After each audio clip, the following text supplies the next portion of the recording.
And we are just excited to have this conversation. So welcome, ladies. These are my sisters, Colette and Monique. Colette, why don't you go first and introduce yourself? Good afternoon. I am Minister Colette Jackson. I'm actually the oldest of the three sisters. I am a HR practitioner by trade, currently serving as Senior HRBP Director for the Executive Offices of Health and Human Services, and I'm glad to be here. Welcome, Monique. Good afternoon. My name is Minister Monique Taylor. I am the middle child, and I am so happy to be with all of you this afternoon. Happy Father's Day to all of the fathers that are viewing us or listening in. Happy Father's Day again to all of the dads. And as you heard, as the ladies introduced themselves, Colette is my older sister. Monique is my second oldest sister. She's the middle sister. And I, of course, then would have to be the youngest. And so we are so excited to talk to you today. I know there's a lot of sisters out there that are watching, I'm sure, and listening, and plenty that will see this video in time. And so one of the things that I thought it would be great to talk about is birth order and how that plays out in your life. And so I'm not going to start because I feel like if I'm not careful, I might do all the talking. So either of you ladies can go first, but I'm so curious to hear if your experiences are much like my own as it relates to your birth order and what that looks like in your everyday life. So Monique, do you want to go first? No, I was going to give the floor to you, being the Oh, oldest. okay. So it makes sense since I am the oldest. So I would, for me being the oldest, I feel like more often than not, you are the experiment. Let's see how things are going to work out with this one. And then we can decide how to move forward the second and third time around. I would also say that for most of my earlier life, I also felt some pressure being the first one, always needed to do things exceptionally well because I was the example to my sisters. So failure sometimes was not an option. I think I also became a nurturer by virtue of being the elder sister because, even though there's only 13 months, I believe that separate Monique and I are 14 months and 3.5 years between Traci and I. When you are the big sister, there's a protective nature that for at least for me was instinctive. So, you can mess with me, but you don't mess with my sisters.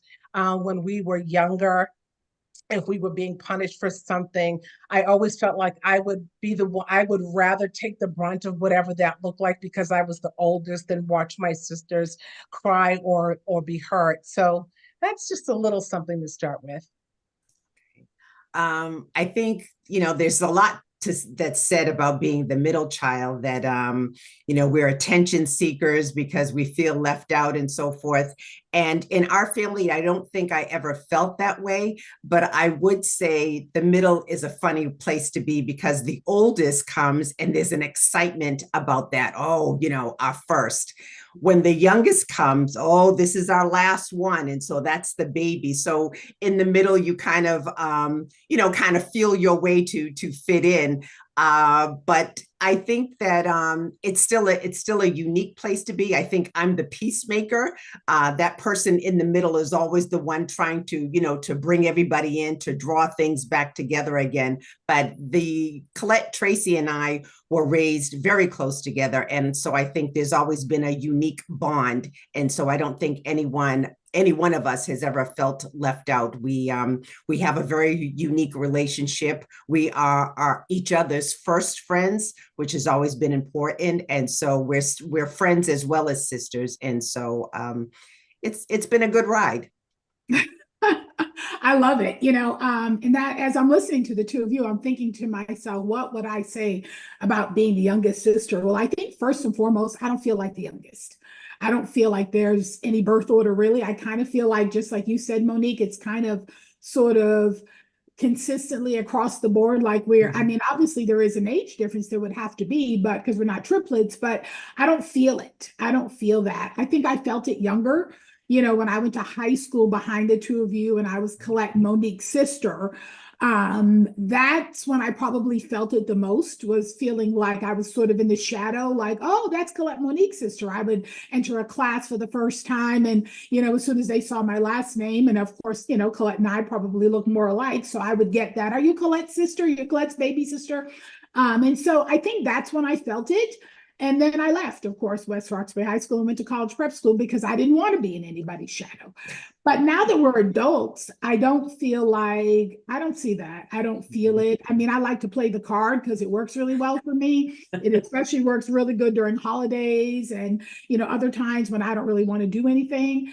But the truth of the matter is, in everyday life, I don't feel it. And so I think that there's people say, oh, she's the youngest, she must be spoiled. We didn't really come from a life where our parents did that to us, so I don't feel like any one of us shows up in the world that way. And I think if we did spoil ourselves over the years, as we got older and could do more for ourselves, I think we probably have done some of that, but I don't think we grew up in an environment where that was necessarily true. So yeah, I mean, I feel like you all feel like you just, I don't think I had like the younger one privilege, maybe a little bit after you guys moved out, because mommy and daddy were trying to hold on to me. And so they, were giving me more freedom because they felt like, if not, I would probably have left, and I did anyway. So, so maybe a little bit I had that younger girl freedom for a minute, but yeah, not much at all. And so we all have girls. That's something the audience does not know. We are three sisters with five girls between us. Colette has two, Monique has two, and I have one. And so I want to talk a little bit about what that's been like, that we are three girls raising five girls. And I shouldn't say raising, they're all adults, all college graduates. One is graduated already from law school. They are completely moving on with their own lives. But what are your thoughts and feelings about the fact that between us we have five girls, which sounds crazy, but we do? Yeah, right. I think people are amazed when they hear that because, to your point, Traci, three girls and five granddaughters, not a boy in the bunch. I think I remember when Colette had the first girl, we had purchased a sign that said, "It's a girl." And at that point, we all lived in Dorchester in the three-family house. And so by the time I had a girl, it's a girl, put the same sign out. By the time I had my next one, we put "It's a girl," and we wrote the word "again" on there. And then Colette had a daughter, and then Traci had a daughter. And yeah, I think people are pretty amazed by that. The fact that we're three girls with five girls. Yeah. Traveling with them when they were little, that was really something. Yeah, that was crazy. Yeah. I think it's such a privilege and a very unique dynamic, because when I look at all of them together, I just know that God had a plan when he did that. He did. There's a reason. There's legacy among the five of them. And when they were younger, it was such joy watching them, because when they had birthday parties, they didn't have to invite other kids because they were a party all by themselves. And I think for them, they had the privilege and the great fortune of really learning what it meant to bond with your family, because they had us as an example, not perfect by any stretch of the imagination, but it was real, it's authentic. And in the world that we're living in today, a lot of people don't get to say that. I can still remember being at work, and I'd have all of their pictures as individuals and as a collective, and my colleagues would come in and just marvel at them. And we've aptly named them the Fab Five. It's such a joy, and watching them develop and become their own people. And even though they grew up close together, their personalities and gifts are so unique. It's such a joy. Absolutely. Yeah, I think it really is. And I think the fact that, I had a front row seat sort of differently, because by the time you each had two children, I didn't have a child yet. So I think I've always loved the idea that I have been that aunt for the four of them, that I didn't have a baby. So I had all my attention to pour out on them and to, create my own relationships with them. And I think, obviously our five children love all of us, but I feel as if I always had a different place, because they had me when Kyla wasn't here yet. And so it gave me, with each of them, a unique relationship that I treasure. And I think that each of them feels as if there's something that they have with me that is unique. And I think it happened, organically, as you said, because I was the last one to have a child, and I had all the time in the world for them when I didn't have a child myself yet. So I love that. I've always thought that made it really special. But what I also thought was really special is that it never bothered Kyla. It never bothered my daughter. She never felt like it took anything away from her that I had that kind of unique relationship with the other four, and that she shared me literally with four other people, and so, yeah, that was good for her. She was okay with that. Yeah, I think the thing that we can all agree on is the next best thing to being a mom is being an aunt. And Absolutely. Colette having the first baby in the family, it was the most exciting thing. I mean, everybody had to be at the hospital, and the day that she was born, I mean, she was the first. And so, yeah, definitely the next best thing to being a mom is being an aunt, for sure. Yeah. And I also feel like it prepared you for being a mom, right? I felt like I wasn't, I wasn't fumbling the way I may have been if I had not already had that experience. And by no means does being an aunt feel the same as having a child that you're responsible for 24 hours a day, 7 days a week. I don't want to make that comparison. But I will say that I just felt like it wasn't as foreign to me as it would have been had I not already had that experience. Right. Oh, yeah. I think that made a huge difference, having just a little bit of an inside understanding of what the responsibility was going to look like. And I think in a lot of ways, it also made me take my time in the process of making that decision to have a child, because I was watching and thinking, oh, it's really very permanent. And I'm not sure how I feel. Obviously, I got over it, but that initial feeling was, oh, wow, like with my nieces, they went home. I got to enjoy them, and then they went home. And so the thought that somebody would not go home used to make me afraid. But I got over it, obviously. And I think it's awesome too to have a window seat at watching somebody else be a mother, somebody that you grew up with, and watching, what nuggets of information that we took from our own upbringing and brought it into the lives of our children, because each of us came away with something different. Maybe I'll do this, but I won't do that. Well, maybe I'll do this.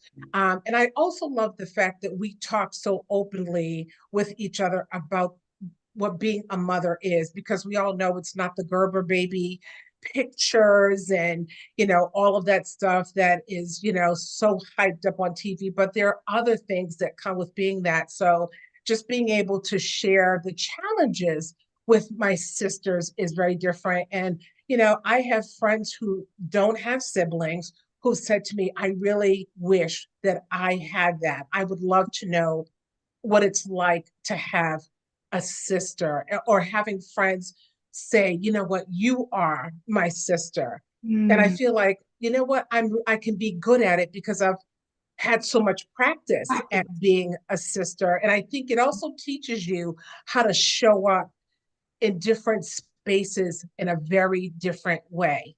Yeah. Because when you've had to make adjustments to who you are on some level in relationship to other people, that's a life skill. It really is. It's a life skill. Absolutely. I love that you said that, because I agree with you. It is a life skill. And I feel like it's not one that everybody masters. That, what, there are times in which you actually do need to show up differently. And not that you're an imposter by any means, but you learn to read the room, and you learn to realize that in certain spaces and places you have to show up differently.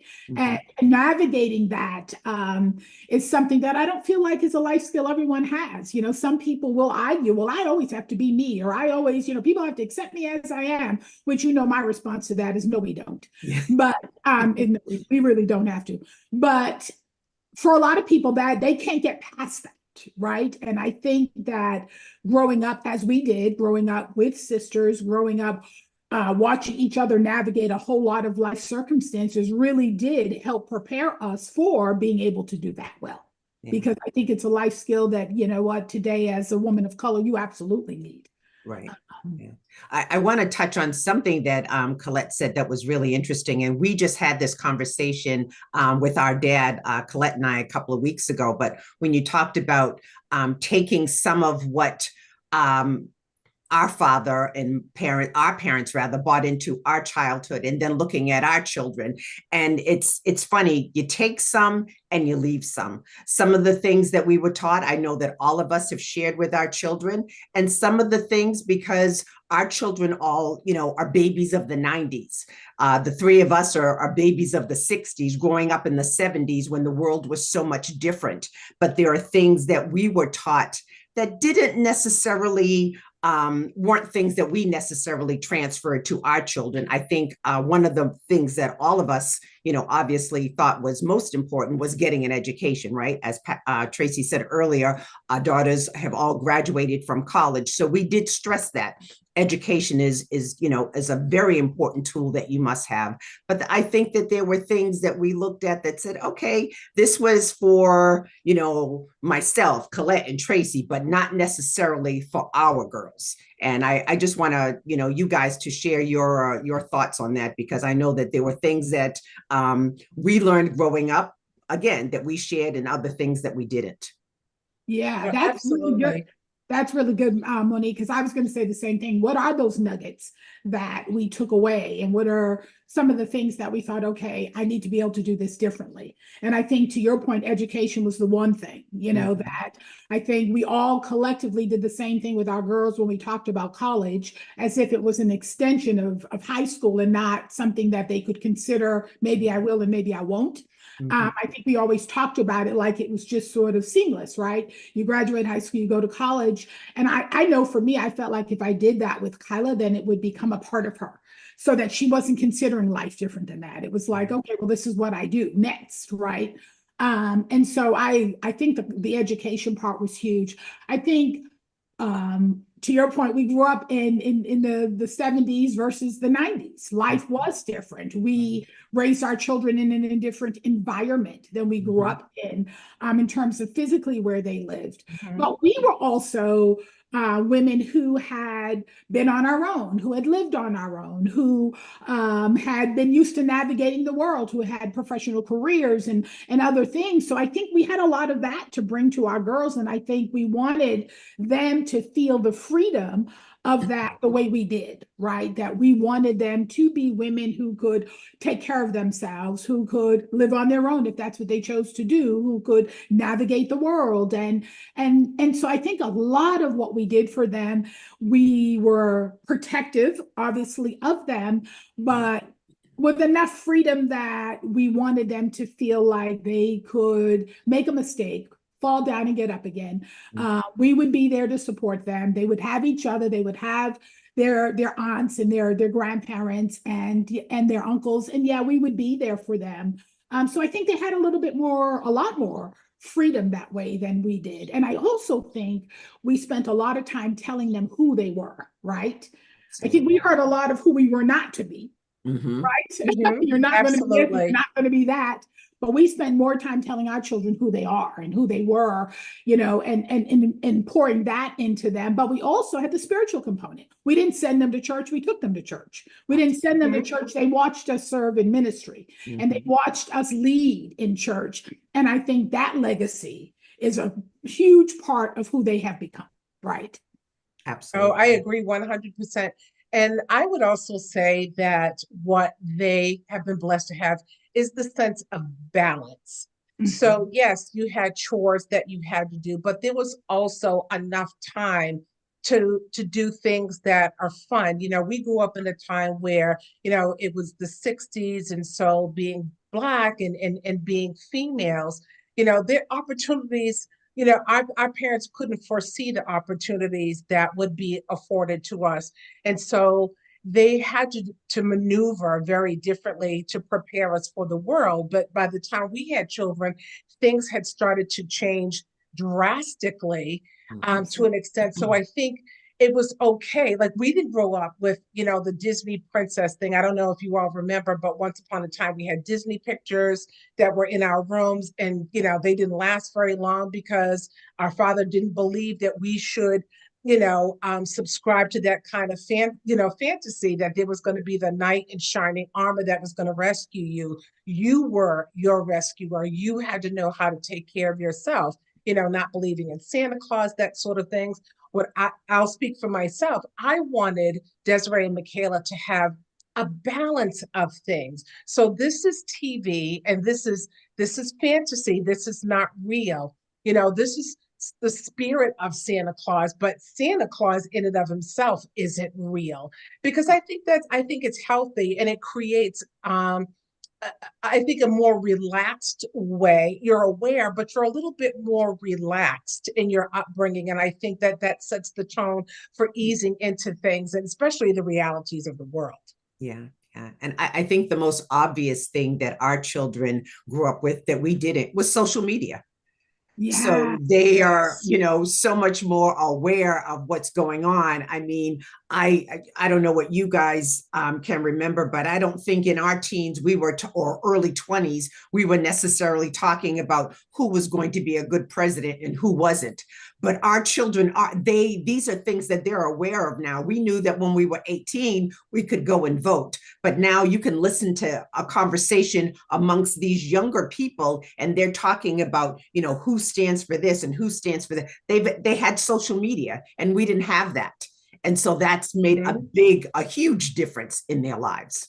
Absolutely. Absolutely. And I think I agree with you. I think it has grown them up in ways that, we did not experience until later. But I also think that it makes them more well-rounded than we were at their age, right? At their age, I don't think that we were as well-rounded, and certainly we were on our own, but we could be then, right? My first rent alone was $400. And today, you know what, you can't even find a studio for $400, maybe for Exactly. I think another thing that our children were afforded to do that we weren't was to travel, which makes a big difference, whether they were traveling with us or traveling, on their own with friends and so forth. The three of us we didn't grow up with that. right, We went to Lincoln Park, and that was a huge deal. right. Absolutely. Yeah, that was a huge deal. Yeah. And then Six Flags as we got older and more independent. Exactly. And then New York City for the first time when I was 18. Right. That was our first trip together on a plane, Exactly. actually. And I can remember jumping up in the bed in the Edison Hotel to Tina Turner's "What's Love Got to Do with It." So yeah, I mean, but I think those memories are so amazing. I think that in a lot of respects, there was a level of innocence that we had that you don't necessarily see so much in young people today, and I don't think there's anything wrong with that innocence. I think you should hold on to it for as long as you can, because the world we live in is anxious to strip it from us. Absolutely. And so I think that part of it for us and the way we were able to do that for our girls was to give them these experiences, and then yet at the same time keep them innocent to a lot of things for as long as we possibly could, so that they would be able to preserve being young people and not be older than they needed to be before their time, because life will do that for you. And so I like that we've been able to do that for them. Yeah. Yeah, absolutely. I think the other thing that I am so interested in talking to you ladies about is now, our girls are young adults and they are navigating the world on their own. And we are all in this next chapter where our children are moving on with their own lives. And we are now trying to figure out who we are after motherhood. Because I think for all three of us, being mothers was something that we really poured ourselves into. And I know, for me, I was the room parent on the field trips. I was all those things because I felt like as a mother, I didn't want to miss anything. And now that our girls are older and they're navigating life on their own, how are you feeling about that? How are you feeling about this next chapter? What are you looking forward to? What are you concerned about? I'm just curious. Well, now that I am officially an empty nester, um, I feel like there's still a part of my identity that is tied to being a mother because it never stops. Somebody's asking for advice or for money, um, because it's the truth. But also, it's given me a chance to sit back and take stock of the accomplishment of Mm, being a mother, because it is an accomplishment when you can send your children into the world knowing that you've given them all the tools that they need to be contributors to society. You never stop praying for them. This is always going to be their home.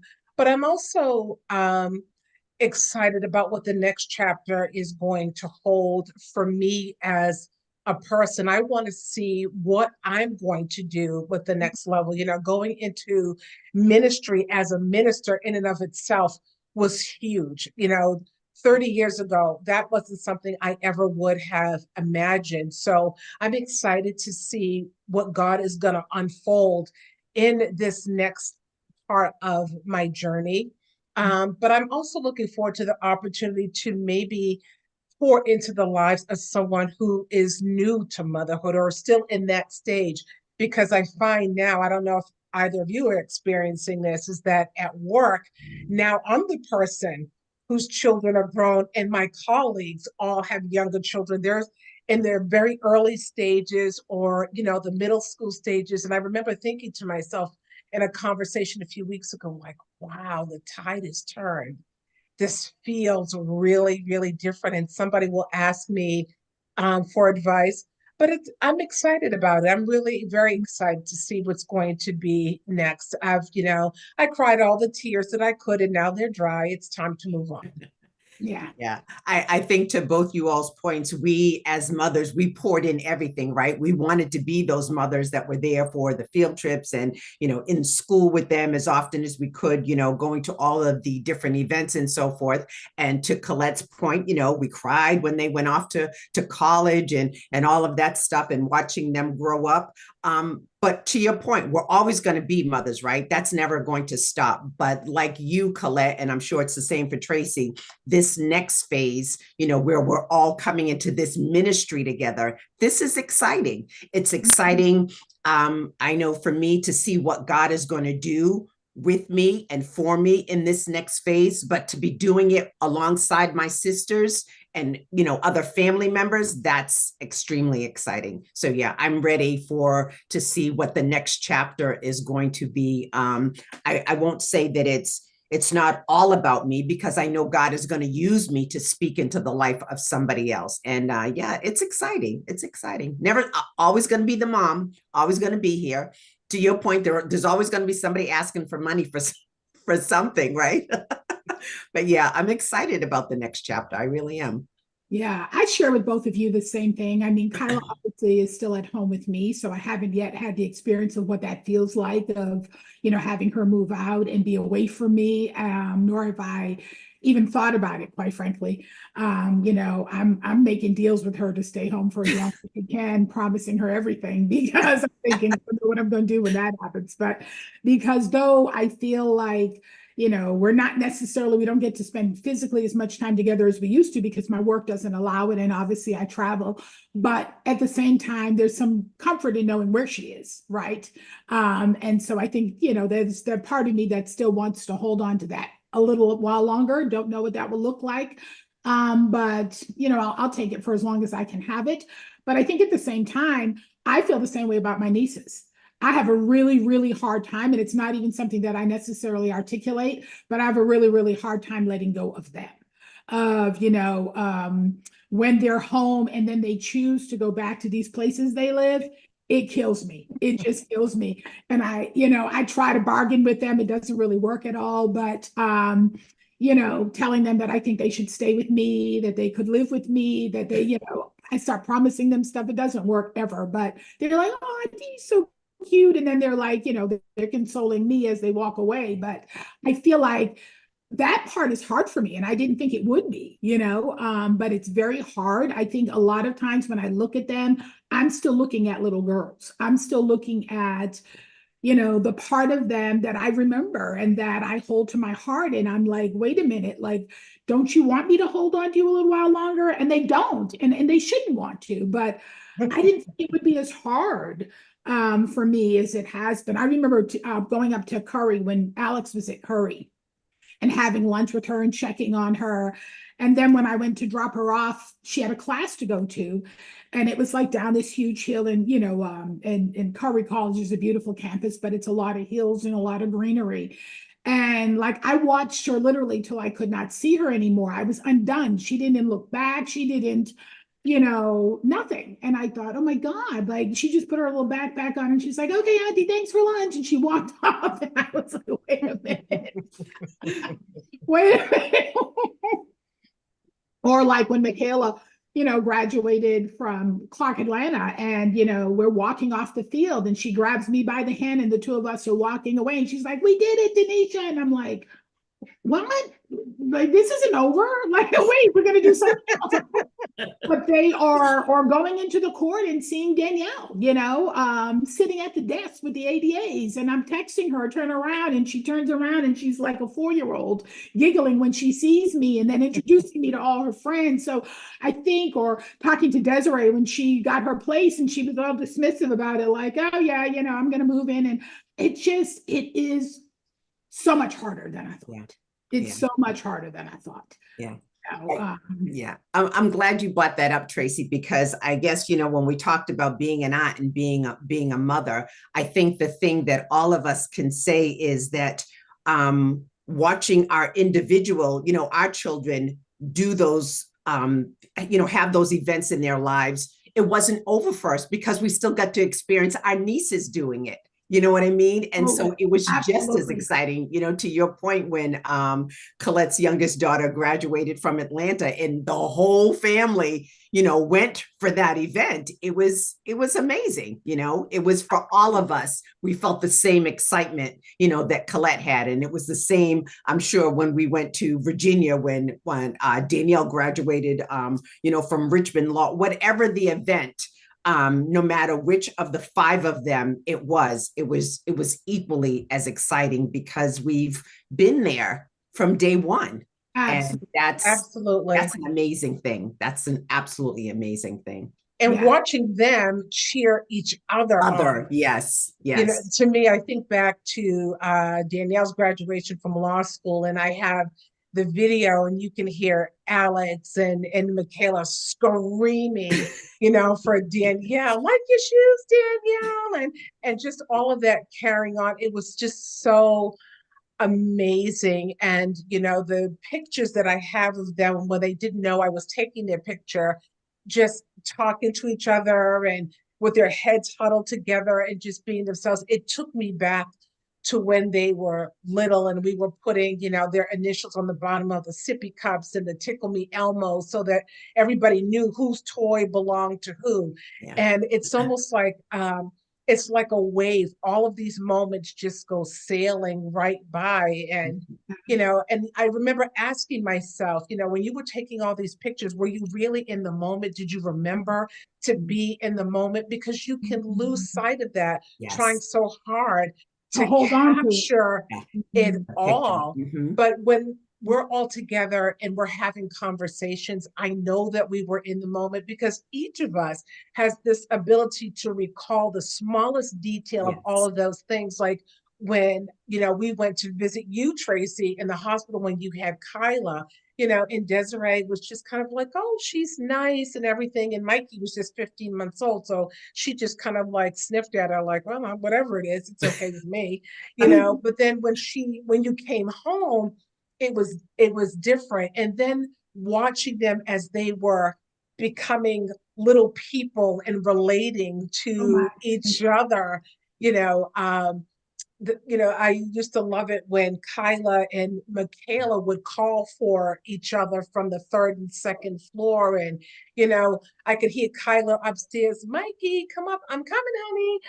All those cute little things. But you know what? It's the way that we talk to each other too. You'll Absolutely. call They me mimic Monique, it. Mhm. hey, honey, what's up? What's going on? Hi, sweetie. All, that sort of, because it's who we are, that same kind of, you know, goofiness. And, we're sisters. So there's all of these things that transpire, but we were all so intentional about being there for each other in all of those moments. Yeah, Yeah, absolutely. no, absolutely, absolutely. And I think of when Monique and Tony weren't in Boston and they would come home summers and it would seem like the milestones for the kids were getting bigger and bigger because there would be this gap of time in which we didn't Right. see each other. And Mhm. so by the time they would come home, it would be something else that, another grade perhaps, or a birthday or some other stage that they'd moved on to. And we were like, you're grasping to hold on to it because it's like, oh, when did that happen? But it happened when it happened because life kept going on and on and on.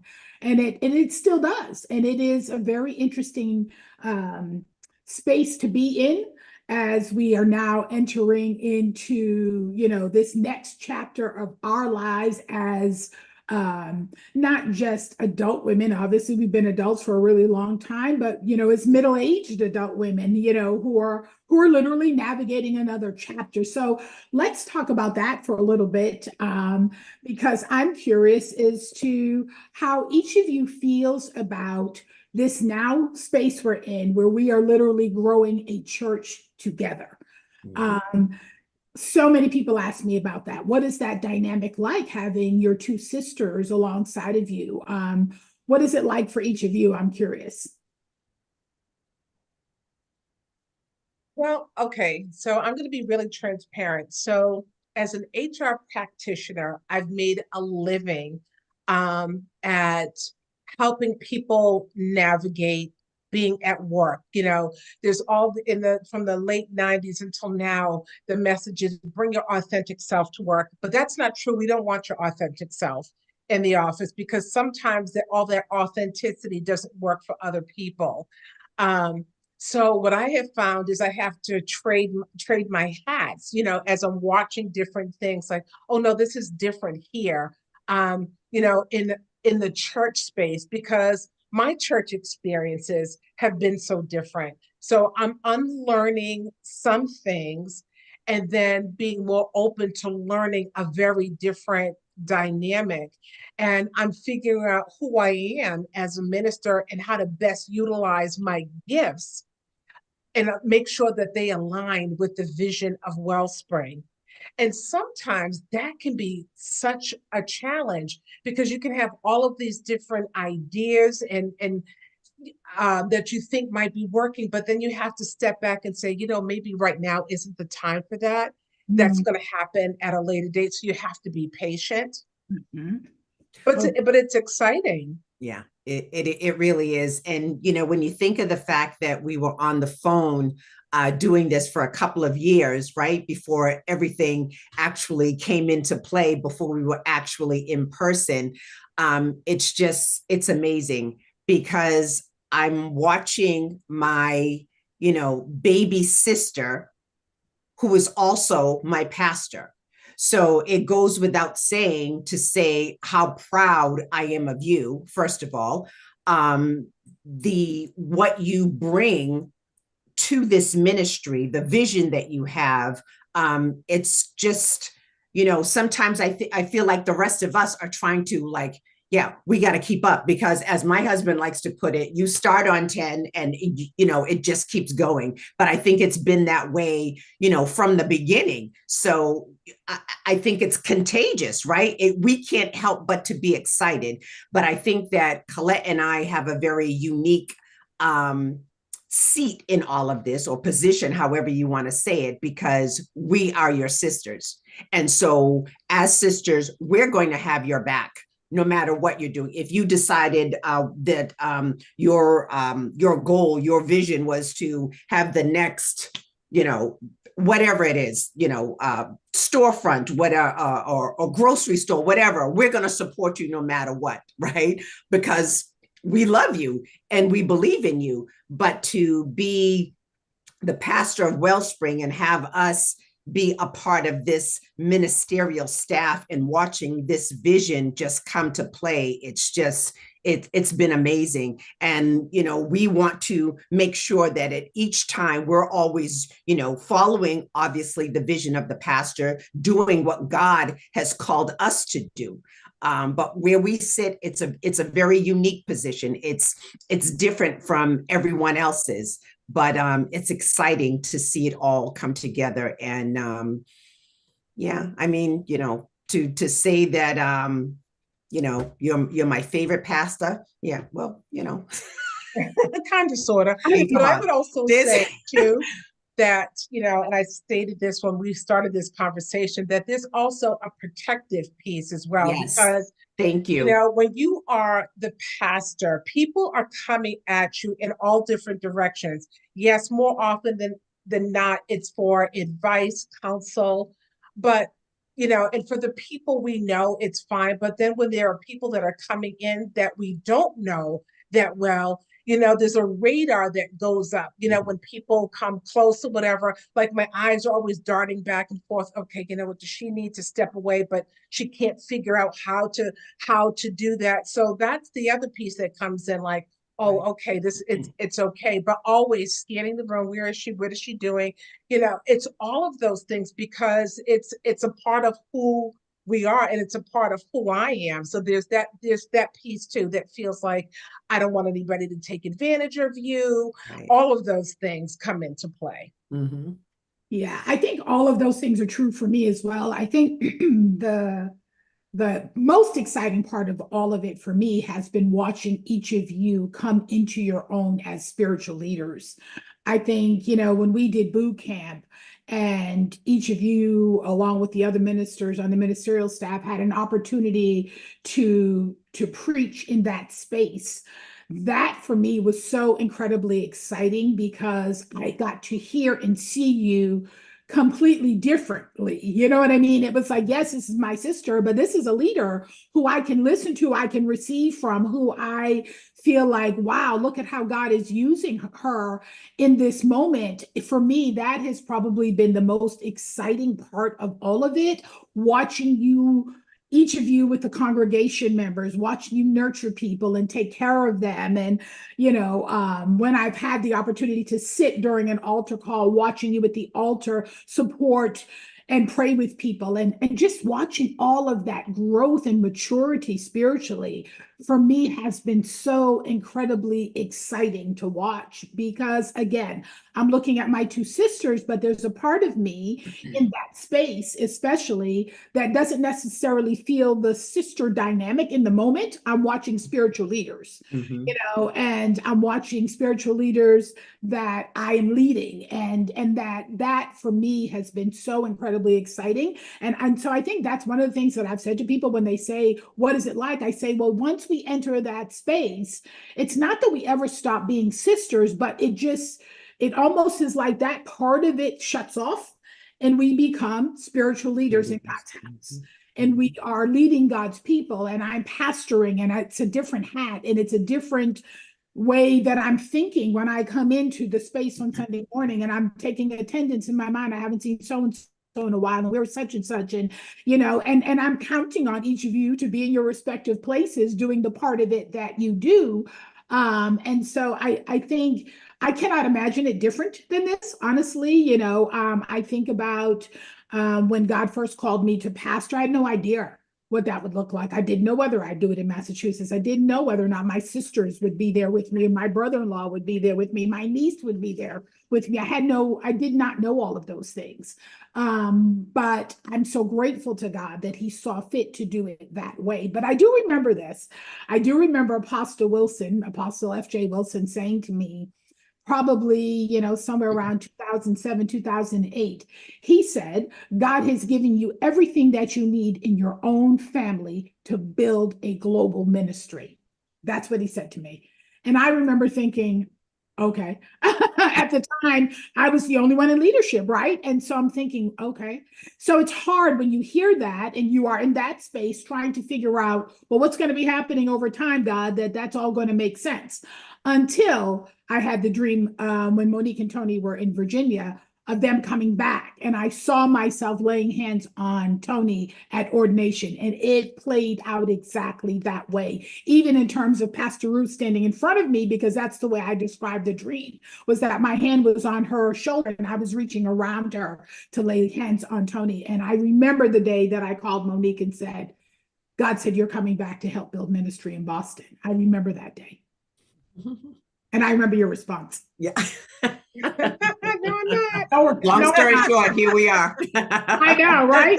Right? It's amazing. It's amazing. And so I thank God, I love that about the Lord, how he will, we talk about this at Wellspring all the time, how God establishes is our end from our beginning. Mhm. Sometimes he'll show us this is what's going to happen. And then everything else sort of takes, happens over time, getting you to that expected end. But I remember Apostle Wilson saying that to me, and I thought, okay, I had no idea what that looked like or how that would play out. Right. But here we are. Here we are. Here we are. Here we are. So, You know what's funny, Tracy, when I hear you say that, Colette, I don't know if you remember this, but I think you had an idea. I want to say, let's just say it was maybe 10 years ago, because I think I was already back in Boston at the time. We've been here since 2010, but you talked about us doing a business together, the three of us. Yes. I would have never seen this though.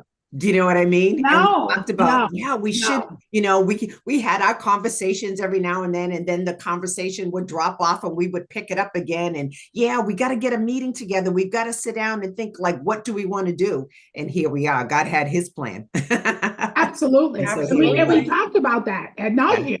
Yeah, I don't think church came into play. Right. We could have a boutique and we could do fashion and we could do this and we could do that. And you take this part and I'll take that part. We had Exactly. so many conversations about that, but we never talked about it in the context of ministry. No. That was the thing that God was leading us to, that we would do together, that we could have never even imagined. Exactly. Right. And so here we are, doing exactly that. And yeah, who would have ever thought? Exactly. Who would have ever thought? It's just so amazing. So in addition to the building of Wellspring, which is something obviously we all agree that this is God's assignment for us, and it is the thing that we will be working on until such time as, we complete as much as God would allow us to complete before the next generation takes over. I believe they will. I believe that's God's plan. What is next for each of you? You got ministry. What else? Oh my goodness.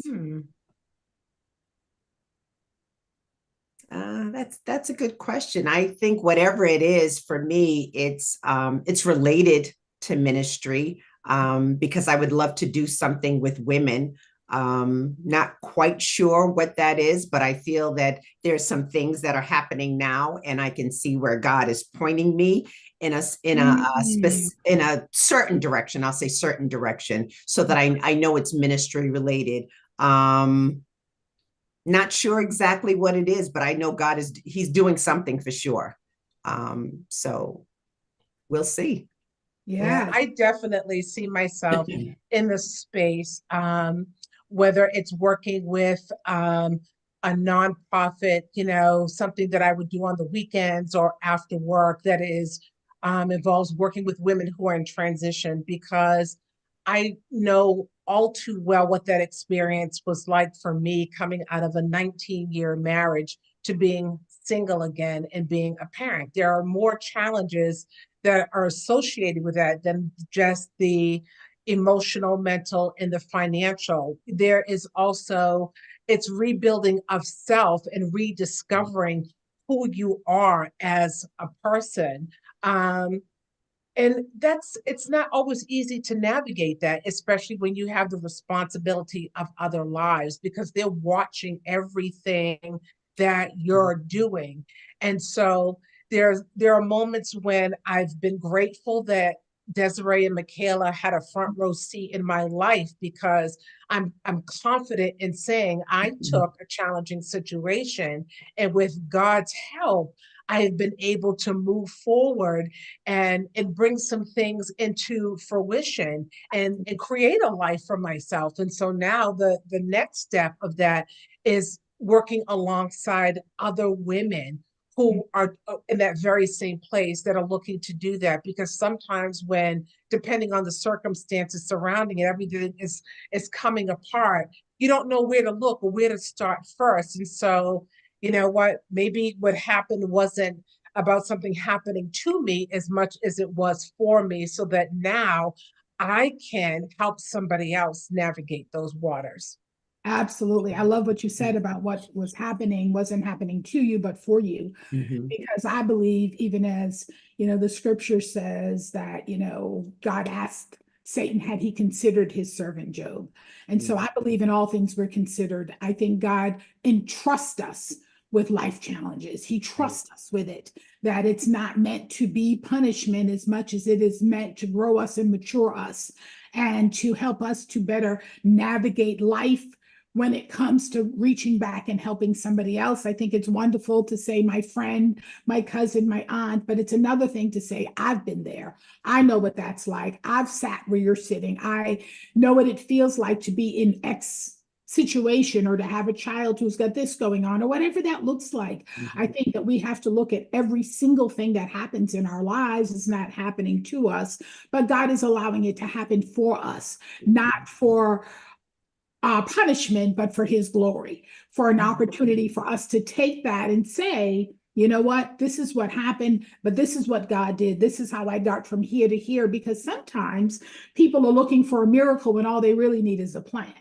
It's easy to say, oh God, this is happening to me. I need a miracle. You have to give me a miracle. And God's like, no, I'm going to give you a plan though. If you sit down and do this and put this to this, I will show you how to make this happen. And you'll be able to navigate all of this, even when it doesn't look like it's doable. And it might mean that you have to make some different decisions, or that you have to pivot.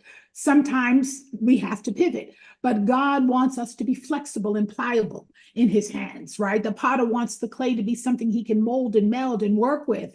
And we have to be teachable. And sometimes the only way we get to that place is that God allows challenges to come in our lives that set us back seemingly, but it's always a setback for a comeback. God's always got another plan in mind, and it's always better than what was. And that part for me is exciting, to think that whatever I thought life looked like before, it's better than that on the other side.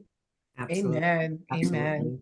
The Bible does tell us that the latter shall be greater. It does. It So. does, right? Absolutely. The glory of this house. And so that's an exciting, I think that's an exciting chapter. My heart grieves for women who don't want to get older, who are lamenting over, milestone birthdays, who are lamenting over children moving away and moving on with their lives. And, they feel as if they don't know what they're going to do with themselves. And I'm not going to say that it doesn't create some sadness. We're human beings. And I think, as we've all said, we love being mothers. That's something that we know that we've enjoyed. And we always will continue to be. We'll just be guiding our children differently, as they navigate life. We'll be putting our 2 cents in when it's asked for, and sometimes when it's not. When it's not. That'll be their problem, not ours. But at the same time, I too am so excited about everything that's in front of me, right? And some of that, I don't even know what it is, but I'm so incredibly excited about it. There's an urgency for me to keep moving and to be, walking in pace with God as we walk out this thing he's calling life for us, because he who is the author and the finisher of our faith he's already seen the end. And so we're just kind of now walking it out with him, but he's already decided what the expected end is. We only have about a minute left. And so I want each of you to just give me something that you want to close with. Let me close with, it has been my honor and my privilege to have this time with you, but it's also been my honor and my privilege to share 58 years of life with the two of you. I would have it no other way. Absolutely. Amen. Amen. Go ahead, Monique. Okay, I would just say to the other women out there that are listening, to the point that that you just made, Pastor Traci, don't be afraid of the next chapter. You know, we've been mothers, we've been friends, and you know, we've been everything to other people, but don't be afraid of the next chapter that God has for you. Be open to it. Mhm. And I would have to echo those sentiments to both of you. It's a privilege to call you my sisters, my first friends. I'm so incredibly proud of the women that you are. I look at you and, sometimes I just